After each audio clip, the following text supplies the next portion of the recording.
بسم اللہ الرحمن الرحیم۔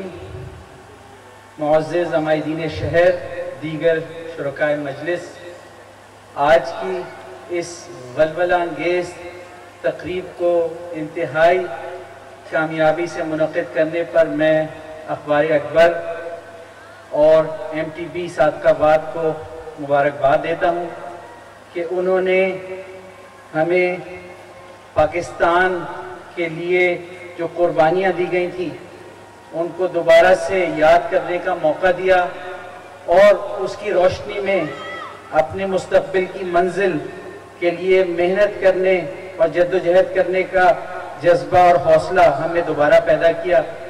میں مختصراً احمد ندیم قاسمی کی نظم وطن کے لیے ایک دعا پڑھوں گا۔ خدا کرے کہ میری عرض پاک پر اترے وہ فصل گل جسے اندیشہ زوال نہ ہو، یہاں جو پھول کھلے وہ کھلا رہے صدیوں، یہاں خزاں کو گزرنے کی بھی مجال نہ ہو، یہاں جو سبزہ اگے وہ ہمیشہ سبز رہے اور ایسا سبز کہ جس کی کوئی مثال نہ ہو۔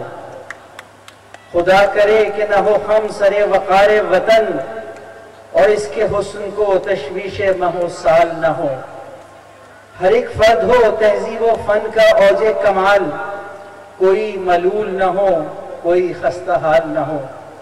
خدا کرے کہ میرے ایک بھی ہم وطن کے لیے حیات جرم نہ ہو زندگی وبال نہ ہو، اور خدا کرے کہ میری عرض پاک پر اترے وہ فصل گل جسے اندیشہ زوال نہ ہو۔ آمین۔ شکریہ بابا۔